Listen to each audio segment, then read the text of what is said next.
ಮೇಷರಾಶಿಯಲ್ಲಿ ಜನಿಸಿರ್ತಕ್ಕಂಥವರಿಗೆ ಮೋಡ ಕವಿದ ವಾತಾವರಣವಿದ್ದರೆ ಮನಸ್ಸು ಹೇಗೆ ಕವಿತದೋ ಆ ರೀತಿಯಾದಂತಹ ವಾತಾವರಣ ಹೇಳ್ತಕ್ಕಂಥದ್ದು ಅವರಿಗೆ ಆಗಿರುತ್ತದೆ. ಆದರೆ ಇದೇ ಬರ್ತಕ್ಕಂತಹ 18ನೇ ತಾರೀಕಿನ ನಂತರದಲ್ಲಿ ಹೇಗೆ ಸೂರ್ಯ ಉದಯದಿಂದಾಗಿ ಸೂರ್ಯನ ಕಿರಣದಿಂದ ಹೇಗೆ ಹೊಳಪು ಬರ್ತದೋ ಅದೇ ರೀತಿಯಾದಂತಹ ಜೀವನದಲ್ಲಿ ಹೊಳಪು ಹೇಳ್ತಕ್ಕಂಥದ್ದು ಬರ್ತಕ್ಕಂಥದ್ದು. ಮತ್ತು ಅಷ್ಟೇ ಅಲ್ಲದೆ ಅವರ ಕೆಲಸ ಕಾರ್ಯಗಳು ಇಲ್ಲಿಯ ತನಕ ಕೆಲವೊಂದು ಆಮೆಗತಿಯಲ್ಲಿ ಸಾಗ್ತಾ ಇದ್ದರೆ ಈಗ ಬಿಡದ ಹಠವನ್ನು ಸಾಧಿಸುವಂತಹ ಸಮಯ ಹೇಳ್ತಕ್ಕಂಥದ್ದು ಅವರಲ್ಲಿ ಇರತಕ್ಕಂಥದ್ದು ಕಂಡು ಬರ್ತದೆ.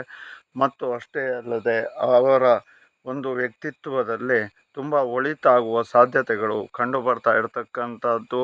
ಮತ್ತು ಅವರ ಜೀವನದಲ್ಲಿ ಏಳಿಗೆಯನ್ನು ಅವರು ಕಂಡುಕೊಳ್ಳುತ್ತಾರೆ.